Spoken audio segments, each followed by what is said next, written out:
Hello guys, आपका मेरे channel smart study में स्वागत है। आज हम क्लास 8 का मैथ का एग्जाम जो आप लोगों का होने वाला है उसके क्वेश्चन पेपर और आंसर की को देखते हैं। तो आइए स्टार्ट करते हैं। यहाँ सबसे पहले ऑब्जेक्टिव टाइप क्वेश्चंस दिए गए हैं सेक्शन ए के अंदर। तो आइए देखते हैं, उन क्वेश्चंस को सोल्व करते हैं साथ में। देखो क्या कहा गया है। प्रश्न 1 से 8 बहुविकल्पीय उपभाग है, प्रत्येक 1 अंक का है। ठीक है, यहाँ पर देखिए फर्स्ट में क्या कहा गया है। यदि 4y + 8y = 2y + 6 है तो y का मान बताओ। यहाँ पे हमें ये वैल्यू दी गई है और हमें यहाँ पर y की वैल्यू निकालनी है। तो देखो किस तरह से निकालेंगे। 4y + 8 = 2y + 6, ये है क्वेश्चन। तो हम y वाले नंबर एक तरफ ले आएंगे। देखो 4y और ये y जब इधर आएगा तो -2y हो जाएगा। इक्वल हमें करना है 6 यहाँ पे दिया गया, 8 उधर जाएगा तो माइनस हो जाएगा। ठीक है, तो यहाँ हमारे पास में 2y बचा और यहाँ -2 बचा। तो देखो ये y इधर आएगा तो क्या होगा, -2 / 2, तो हमारा आंसर क्या आ जाएगा, -1। तो ए आंसर हमारा यहाँ पे करेक्ट हो जाएगा। नेक्स्ट क्वेश्चन देखो क्या कहा गया है। ये इन में से न्यून कोण कौन सा है, which is the acute angle in the following. तो देखो यहाँ पे सीधा आंसर जो लगे हैं ये गलत हो सकते हैं, जो मैं बता रही हूँ वही सही होंगे। ए आंसर यहाँ पे क्या हो जाएगा, करेक्ट हो जाएगा। 30 क्या है, न्यून कोण किसे कहा जाता है, एक्यूट एंगल किसे कहा जाता है, जो 90 डिग्री से जो कम होता है। ऑब्ट्यूज एंगल जो 90 डिग्री से ज्यादा होता है, और राइट एंगल उसे कहा जाता है जो 90 डिग्री का होता है। उसके बाद नेक्स्ट प्रश्न देखिए क्या कहा गया है। दिए गए चित्र में y का मान निकालिए। The value of the y is the following figure. इसमें हमें y की वैल्यू निकालनी है। तो देखो इस टोटल की वैल्यू कितनी है, 180। तो यहाँ पे इसकी वैल्यू हमें 20 दी गई है, तो y की वैल्यू कितनी हो जाएगी, 180 - 20 इक्वल हो जाएगा 160। तो यहाँ पर बी आंसर क्या हो जाएगा, करेक्ट हो जाएगा। क्वेश्चन नंबर नेक्स्ट देखते हैं। अब नेक्स्ट में क्या कहा गया है। The exponential value form of the following. हमें इसकी एक्सपोनेंशियल घातीय जो वैल्यू है वो हमें यहाँ पर निकालनी है। तो देखो क्या हो जाएगा घातीय वैल्यू इसके। तो घातीय वैल्यू की जब हम बात करते हैं तो देखो यहाँ पर अगर आप ध्यान से देखेंगे तो ये देखो क्या लिखा गया, 2⁵ × 2⁵2, है ना। तो ये दोनों पावर क्या हो जाएंगी, इक्वल हो जाएंगी। इक्वल मतलब कि 2⁵5 बन जाएगा। ये क्या बन जाएगा, 2⁵5। तो देखो 2⁵5 × 5⁵2। तो ये दोनों पावर 5⁵5। तो ये दोनों पावर क्या बन जाएगी, 10⁵5। तो ये वाला क्या बन गया, 10⁵5। तो यहाँ तक का जितना था ये सारा बन गया 10⁵5, और उसमें एक और 10 की मल्टीप्लाई कर देंगे तो 10⁵6। बी आंसर हमारा यहाँ पे क्या हो जाएगा, करेक्ट हो जाएगा।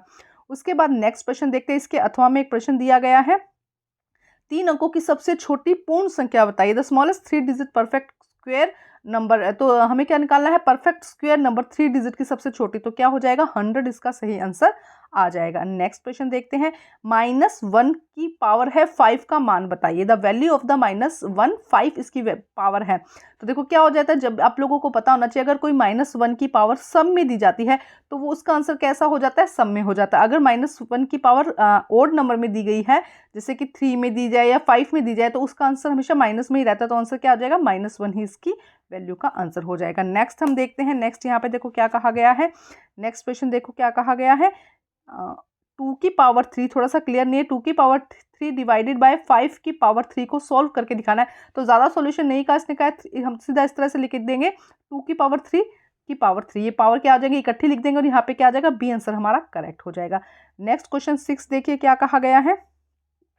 एक पदी युग्म 6p की स्क्वायर और -12p का गुणनफल क्या होगा। तो हमें इन सब नंबर को गुणनफल कर देना है। तो 12×6 = 72। The product of the pair of monomial 6p की स्क्वायर एंड -12p। तो हम क्या करेंगे, 6 × 12 करेंगे तो कितना आएगा, 72। उसके बाद यहाँ पे p कितनी बार है, 2 बार यहाँ पर है और 1 बार यहाँ पे है। तो p कितनी बार हो जाएगा, 3 बार। p कितनी बार होगा, 3, और q यहाँ पर 1 बार हो जाएगा। तो आंसर हमारा यहाँ पर क्या आ जाएगा, बी आंसर हमारा यहाँ पे क्या हो जाएगा, करेक्ट हो जाएगा। नेक्स्ट देखते हैं क्या है। एक बेलन की त्रिज्या 4 मीटर तथा ऊंचाई उसकी है 3 मीटर। तो उसका आयतन निकालो। तो यहाँ पे आयतन पूछा गया है। The volume of a cylinder whose radius 4 metre and height is 3 metre. तो उसका फॉर्मूला होता है πr की स्क्वायर एंड h। तो पाई को भी ऐसे ही रहने देते। r यहाँ पर कितना है, 4 × 4, और ऊंचाई कितनी है, 3। तो यहाँ पे कितना हो जाएगा, 48 पाई।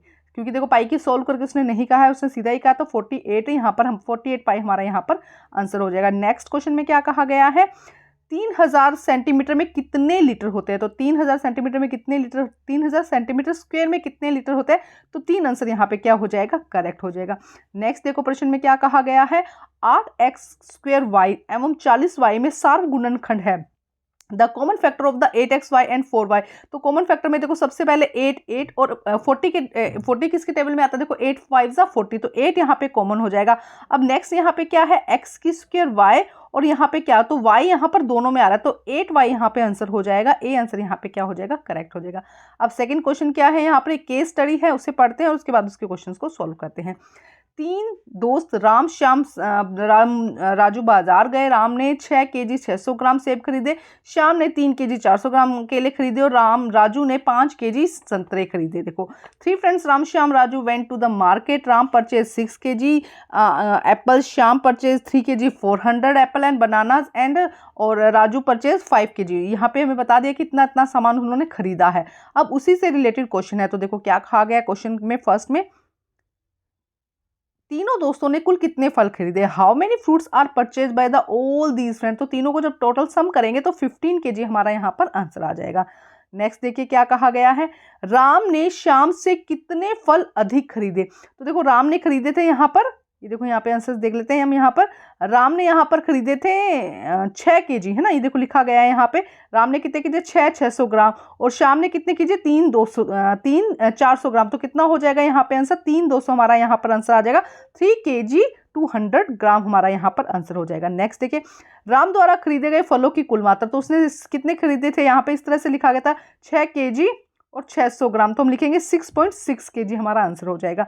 नेक्स्ट देखिए क्या कहा गया है, संतरा का वजन केलों के वजन से कितना अधिक है। तो यहाँ पे कितना आ जाएगा 1 केजी 600 ग्राम, क्योंकि वो 5 केजी है, वो 600 है, तो कितना हो जाएगा 1 केजी 600 ग्राम। नेक्स्ट देखिए, राजू द्वारा खरीदे गए फलों का अनुपात क्या है, the ratio of the fruit purchase by the Raju and total. तो टोटल कितने थे 15 केजी, राजू ने कितने खरीदे हैं 5 केजी, तो अनुपात कितना हो जाएगा, यहाँ पे देखो राजू ने कितना खरीदा है, यहाँ पर अनुपात हो जाएगा हमारा, तो यहाँ देखो अनुपात हो जाएगा, यहाँ पे अगर हम देखते हैं तो 1/3 का अनुपात हो जाएगा। बी आंसर हमारा यहाँ पे क्या हो जाएगा, करेक्ट हो जाएगा। नेक्स्ट देखते हैं, यहाँ पे घनाकार बक्से में 24 मोबाइल रखे हैं, प्रत्येक मोबाइल की विमाएं 15 × 6 × 8 सेंटीमीटर है। शिल्पा ने मोबाइल खरीदा और फोन की देखो यहाँ पे इंग्लिश में दिया गया है, there is a 24 mobile phone in a cupboard box, each mobile phone has a dimension is 15 × 6 × 0.8 centimetre. Shilpa purchase a mobile phone and brought a mobile cover also to cover the mobile except its screen. तो अब इसी के आधार पर हमें answers करने हैं। कुछ question दिए गए हैं, देखो क्या कहा गया है, फर्स्ट में यहाँ पे क्या कहा गया है, हम सीधे आंसर देखेंगे इस क्वेश्चन में फटाफट। घनाकार बक्से की भुजा बताइए, the side of the cuboidal box is 12। D answer यहाँ पे क्या हो जाएगा, करेक्ट हो जाएगा। मैं आपको बता देती हूँ जो निशान लगे वो गलत हो सकते हैं, तो आप प्लीज सुनकर अच्छे से आंसर करिए, उनका समझिए। मोबाइल फोन की स्क्रीन का क्षेत्रफल कितना होगा, 90 सेंटीमीटर स्क्वायर। घनाकार बक्से का आयतन कितना होगा, तो घनाकार बक्से का आयतन यहाँ पे हो जाएगा 1728। बी आंसर यहाँ पे करेक्ट हो जाएगा। शिल्पा द्वारा खरीदे गए कवर का पृष्ठीय क्षेत्रफल, the surface area of the cover purchase by Shilpa, इसका होगा 123.6 सेंटीमीटर। डी आंसर यहाँ पे करेक्ट हो जाएगा। नेक्स्ट देखिए क्या है, घनाकार बक्से का कुल पृष्ठीय क्षेत्रफल कितना होगा, तो यहाँ पर आएगा 8, इसका आंसर हो जाएगा, थोड़ा पिक्चर लेते हैं ठीक नहीं आया, 864 सेंटीमीटर स्क्वायर। अब हम देखते हैं नेक्स्ट, यहाँ पे क्वेश्चन देखो नेक्स्ट में क्या कहा गया है, रिक्तिस्थान भरिए। नेक्स्ट क्वेश्चन क्या है, रिक्तिस्थान हमें यहाँ पर फिल करने हैं। तो आइए स्टार्ट करते हैं। क्वेश्चन ज़्यादा मुश्किल नहीं है, बस समझ के आपको इनको सोल्व करना है। तो फर्स्ट क्वेश्चन में देखो क्या कहा गया है, यहाँ पे आप, ये बहुत ही इंपॉर्टेंट क्वेश्चन है। इसके अलावा सैम्पल पेपर है मेरे चैनल पर, दोनों ही जो DOE के द्वारा आए हैं वो भी जरूर करके जाइएगा, वहाँ से भी बहुत सारे क्वेश्चन रिपीट होने के चांसेस है और यहाँ से भी बहुत सारे क्वेश्चन रिपीट होने के चांसेस है।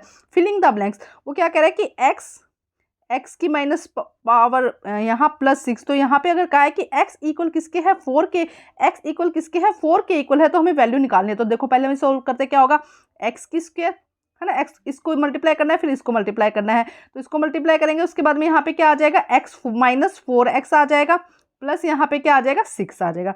तो x की वैल्यू क्या है यहाँ पे 4, तो 4 की स्क्वायर क्या होगा 16 हो जाएगा, 4 की स्क्वायर यहाँ पे क्या हो जाएगा 16, ठीक है। उसके बाद 4 और x को जब माइनस कर मल्टीप्लाई करेंगे, 4 की भी वैल्यू और x की वैल्यू 4 है, तो ये भी 16 हो जाएगा, +6, तो ये दोनों आपस में कट जाएगा। आंसर हमारा यहाँ पे क्या आ जाएगा 6, ध्यान से समझ के करना है, आंसर हमारा यहाँ पे क्या हो जाएगा 6।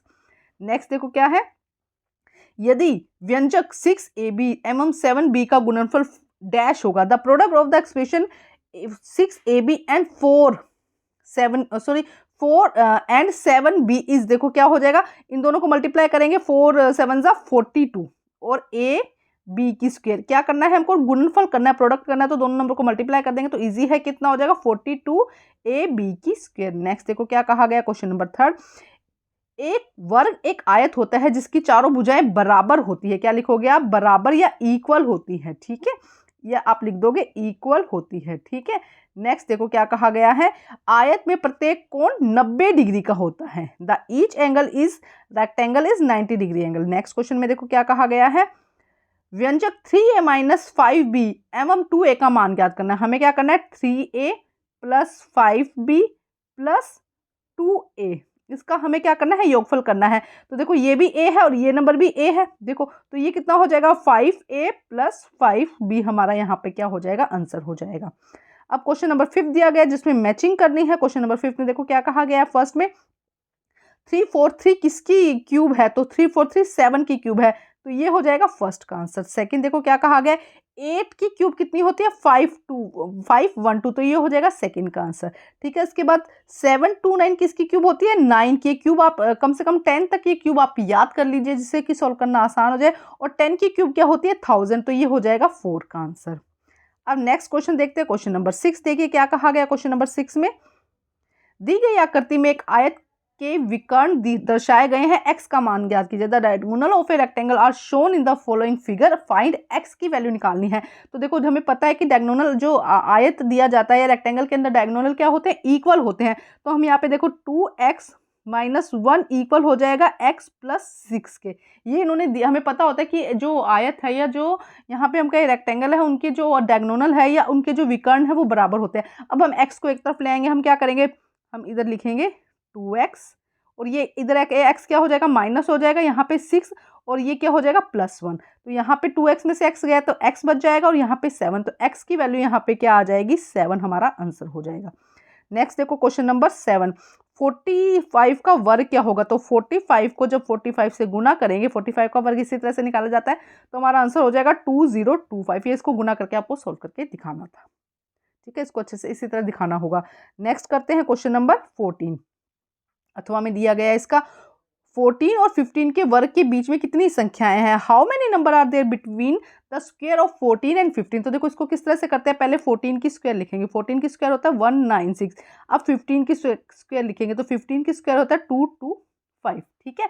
अब देखो करना क्या है, आपको इन दोनों को माइनस करना है, मतलब 2 जब दो स्क्वायर नंबर दिए जाए तो उनके बीच में हमें क्या करना होगा, माइनस करना होगा। इसे माइनस करेंगे, माइनस करने पे 29 आएगा, लेकिन अभी आंसर नहीं आया। देखो मेन बात यहाँ पे समझो, 29 में से, क्योंकि ये नंबर हमारे दोनों बार नंबर लिए है ना, तो एक बार हमें माइनस करना पड़ेगा। तो 29 में से 1 माइनस करेंगे, 28 हमारा यहाँ पे क्या हो जाएगा, आंसर हो जाएगा। नेक्स्ट देखो क्या कहा गया क्वेश्चन, जोड़िए, ऐड करना है, ध्यान से समझो। देखो इसको जोड़ने के लिए हम ध्यान से समझते हैं, पी क्यू को माइनस क्यू आर, ठीक है, पहला नंबर ये है। इसमें हमें क्या यहाँ से थोड़ा सा ऐड करके थोड़ा इस तरह से दिखाती हूँ जिससे कि आप क्या हो, हमारा इजी तरीके से क्वेश्चन हो जाए, ठीक है। देखो क्वेश्चन को समझो क्या कहा गया है, हमें ऐड करना है P Q plus minus P Q minus Q R, उसमें हमें ऐड करना है। तो ऐड करने के लिए हमने प्लस लगा दिया, Q R minus R S. देखो यहीं पे करके दिखाती हूँ, तो क्योंकि जब तक अच्छे से समझ नहीं आएगा ना, यहाँ पे देखो क्या करना है, हमें इसे में प्लस कर देते हैं, ये हमारा क्या हो गया, प्लस हो गया, यहाँ पे क्या हो गया, प्लस हो गया। अब हमें इसे सोल्व करना है। तो देखो क्यू आर प्लस का है, क्यू आर माइनस का है, ये क्यू आर आपस में कट जाएगा। इसी तरह से ये आर एस प्लस का है, ये आर एस माइनस का है, ये कट जाएगा। इसी तरह से ये पी क्यू क्या हो जाएगा, प्लस का, ये माइनस का, तो हमारा यहाँ पे आंसर क्या आएगा, 0 आएगा। ध्यान से करना है, इजी क्वेश्चन है, स्कोरिंग क्वेश्चन है, नंबर मिल जाते हैं ऐसे क्वेश्चन में, पर थोड़ा सा ध्यान से करना है। अब हम नेक्स्ट क्वेश्चन देखते हैं। नेक्स्ट क्वेश्चन में क्या कहा गया, x + 4 और x - 4 का गुणनखंड करना है। तो हम करते हैं, देखो x + 4 का हमें क्या करना है, x - 4 से गुणनखंड करना है। तो देखो इसमें क्या करेंगे, पहले इसको इससे गुना करेंगे, फिर इससे गुना करेंगे। जब इससे गुना करेंगे तो क्या आएगा, x की स्क्वायर, उसके बाद में क्या आ जाएगा, माइनस यहाँ पे 4x, ठीक है। अब नेक्स्ट हमें करना है, फिर गुना करना है, तो प्लस क्या आ जाएगा, 4x, ठीक है। उसके बाद यहाँ से करेंगे तो -16 हो जाएगा, माइनस हमारा यहाँ पे क्या हो जाएगा, 16 हो जाएगा। अब देखो ये प्लस और ये माइनस का 4x ये हमारा कट जाएगा, तो हमारा आंसर क्या आएगा, x की स्क्वायर -16, ये हमारा यहाँ पर आंसर हो जाएगा क्वेश्चन नंबर 9 का। नेक्स्ट देखते हैं क्वेश्चन नंबर 10। क्वेश्चन नंबर 10 में देखो क्या कहा गया है, एक समभुज की भुजाओं की संख्या ज्ञात करो जिसके प्रत्येक बाह्य कोण का मान 36 डिग्री हो। Find the number of the sides A rectangular polygonal whose each exterior angle has a measure 360। तो देखो तो हमें पता है कि बहुभुज जो होता है या पॉलीगोनल जो होता है उसमें कितने एंगल होते हैं, टोटल उसमें कितना भुजाओं के कितना उसकी एंगल होते हैं, तो हम लिखेंगे 360। टोटल कितना है 360। और उसने क्या कहा है बाह्य कोण, तो डिवाइडेड बाय बाह्य कोण, तो कितना आंसर आ जाएगा इसका 10। कितनी भुजाएं हैं उसकी, कितनी साइड्स हैं उसकी 10। नेक्स्ट क्वेश्चन देखते हैं। नेक्स्ट क्वेश्चन नंबर 11 में देखो क्या कहा गया है। दी गई आकृति में एबीसीडी एक समांतर चतुर्भुज है। In the given figure ABCD is a parallelogram X and Y की वैल्यू ज्ञात करनी है। तो देखो पैरेललोग्राम में क्या होता है, आमने सामने के जो एंगल हैं वो क्या होते हैं, इक्वल होते हैं। तो ए 100 है, अगर ए 100 है तो एक्स भी यहाँ पे क्या हो जाएगा 100 हो जाएगा, क्योंकि ये दोनों एंगल क्या होंगे बराबर होंगे। अब ये देखो एडजस्टिंग एंगल, देखो यहाँ पे एक आंतरण कोण, ये 100 है तो ये कितना होगा 80, क्योंकि एक लाइन पर 180 का ही कोण बनता है। तो ये 80 है तो ये भी क्या हो जाएगा 80। बहुत ही आसान है, बस आपको लिखना है कि ये क्या है एकांतरण कोण है और ये क्या है, यहाँ पे क्या हो जाएंगे, ये इसके एक भुजीय कोण हो जाएगा। तो ये आपको बस लिखना है यहाँ पे कि ये इसके बराबर होगा, और ये क्योंकि ये रेखीय कोण हो जाएगा ना, ये 100 है तो ये 80 होगा, तो ये क्या हो जाएगा रेखीय कोण, फिर ये इसके बराबर हो जाएगा। तो ये आपको यहाँ पर लिखना है। नेक्स्ट देखते हैं क्वेश्चन नंबर 12। क्वेश्चन नंबर 12 देखो, सर्वसामयिकी के उपयोग से 397 और 403 का मान ज्ञात कीजिए। Find the value of the 397 and 403 by the using identities. आइए सॉल्व करते हैं इसको। देखिए किस तरह से सॉल्व करेंगे इसको। 397 इंटू 403, तो हम क्या करेंगे, देखो 400 इसमें से कॉमन नंबर ले लेंगे। हम क्या ले लेंगे 400, यहाँ पे क्या है कॉमन है, तो 400 में 3 अगर माइनस करेंगे तो क्या हो जाएगा 397, और 400 में 3 ऐड करेंगे तो कितना हो जाएगा 403। अब देखो, अब हम क्या करते हैं, यहाँ पे देखो हमारा क्या फॉर्मूला बन गया, a माइनस बी और a प्लस बी का हमारा ये देखो फॉर्मूला बन गया। a minus B, a plus B का फॉर्मूला क्या होता है, a की स्क्वायर माइनस b की स्क्वायर। तो 400 की स्क्वायर माइनस 3 की स्क्वायर, तो 400 की स्क्वायर 16,000 हो जाएगा, 1,60,000 हो जाएगा। 9 तो माइनस करेंगे तो 1,59,900 999 हमारा यहाँ पे आंसर आ जाएगा। ठीक है, ये हो जाएगा 12वां क्वेश्चन। अब इसके अथवा में एक क्वेश्चन दिया जिसे सोल्व करना है, a plus A B plus B C की स्क्वायर माइनस 2 बी सी की स्क्वायर। तो देखो किस तरह सोल्व करेंगे, फर्स्ट ए बी, इसको हम स्क्वायर है तो हम करेंगे a की स्क्वायर और b की स्क्वायर। इसी तरह से अब देखो क्या हो जाएगा, यहाँ पर हम इसको अच्छे से सोल्व करते हैं। देखो किस तरह से करेंगे, यहाँ पे हमारी आइडेंटिटी देखो क्या है, a प्लस बी की स्क्वायर बन रहा है ना, तो उसमें क्या करेंगे a की square plus 2ab plus B की स्क्वायर। तो a यहाँ पे क्या है ए बी है ना, ध्यान से समझो, तो a की स्क्वायर बी की स्क्वायर हो गया। उसके बाद में 2ab, तो 2a और ये हम दोनों ही बस ये ध्यान से समझो, ये a मानेंगे इसको b मानेंगे। तो a यहाँ पे b की स्क्वायर क्यों लिखा गया, क्योंकि दोनों में ही b है, उसके बाद c आ जाएगा। ठीक है, ध्यान से समझो, 2 आया, a यहाँ से आया, ये दोनों b की स्क्वायर आया और c बन गया, और लास्ट में क्या था बी सी मतलब b की स्क्वायर, तो b की स्क्वायर c की स्क्वायर, फिर हमने ये ले लिया। अब देखो जो नंबर करते हैं उन्हें हम काट देंगे, जो नहीं करते, जैसे कि ये देखो ये नंबर पूरा एक दूसरे से कट जाएगा, तो a की स्क्वायर b की स्क्वायर प्लस b की स्क्वायर c की स्क्वायर। तो अब इन दोनों में हमने क्या लिया, b कॉमन ले लिया, इन दोनों में b कॉमन ले लिया, तो क्या बचा a की स्क्वायर प्लस c की स्क्वायर। तो ये हमारा आंसर हो जाएगा। अब हम 13 क्वेश्चन देखते हैं। 13 में भी इसी तरीके से सॉल्व करना है इसको। 4y minus 4x plus x की स्क्वायर माइनस y की स्क्वायर। तो देखो क्या करेंगे, पहले हम कॉमन ले लेते हैं 2y, अब 2y प्लस x की स्क्वायर माइनस x की स्क्वायर y की स्क्वायर आ जाएगा। अब यहाँ से देखो क्या करते हैं, हम इसको बना देते हैं वही, ये क्या बन गया हमारा a की स्क्वायर माइनस 2ab और माइनस बी की स्क्वायर, ये बन गया। तो इसको हम क्या करेंगे, इसको सोल्व करके a की स्क्वायर माइनस बी की स्क्वायर लिखेंगे। ऐसे ही यहाँ पे ये a हो जाएगा और ये b हो जाएगा, तो हम यहाँ लिखेंगे, थोड़ा सा समझने की जरूरत है। 2y माइनस एक्स और यहाँ पे ये क्या बन जाएगा एक्स वाई की स्क्वायर। अब फिर इसको सोल्व कर देंगे, ये फिर क्या बन गया a की स्क्वायर, ये b की स्क्वायर, तो क्या होगा a plus B a minus B. तो इस तरह ध्यान से थोड़ा सा सोल्व करना है, समझ के, थोड़ा प्रैक्टिस अगर आप लोगों की है तभी आपको ये समझ में आ पाएगा। इसके अथवा में क्वेश्चन दिया है mn की स्क्वायर प्लस mn माइनस की स्क्वायर। तो देखो पहले हम a प्लस बी की स्क्वायर करेंगे, a की m की स्क्वायर 2mn n की स्क्वायर। उसके बाद अब ये माइनस है तो हम लिखेंगे m की square minus 2mn plus n की स्क्वायर। तो जब इसको पूरे को सॉल्व करेंगे तो 2mn प्लस 2n फिर 2n 2 ब्रैकेट में आ जाएगा m की स्क्वायर प्लस n की स्क्वायर। यहाँ पे हमारा आंसर हो जाएगा। ध्यान से समझ के करना है इन क्वेश्चंस को। नेक्स्ट क्वेश्चन नंबर 14 देखो, y की स्क्वायर हमें इसके गुणनखंड करना है, फैक्टराइजेशन करना है, इसके गुणनखंड करने हैं। 4y की स्क्वायर माइनस 12y और p। तो हम देखो इसको क्या करेंगे, 2 पार्ट्स में तोड़ लेंगे। 4y 6y प्लस 6y, इन दोनों को जोड़ेंगे तो कितना आएगा 12y, 9 हमने कर दिया। ठीक है, उसके बाद देखो ध्यान से देखो, अब इनमें से कॉमन लेंगे और इनमें से कॉमन लेंगे। इसमें से कॉमन लेंगे तो 2y यहाँ पर कॉमन आएगा, y प्लस 3 बच जाएगा। इसमें से कॉमन लेंगे तो माइनस 3 सिर्फ आएगा, 2y और 9। बस ये बात का ध्यान रखना है आपको कि ये जो ब्रैकेट में लो ये सेम आना चाहिए, तभी आपका क्वेश्चन जो है वो सही हो रहा है। उसके बाद देखो अब हमने क्या किया है, 2y-3 हमने यहाँ पर लिख दिया, 2y-3 दोनों का ही बाय चांस सेम आ गया, नहीं तो ये वाला जो ब्रैकेट क्या है ये सेम होना चाहिए। तो आंसर हमारा क्या होगा, 2y-3 की स्क्वायर हमारा यहाँ पर आंसर हो जाएगा।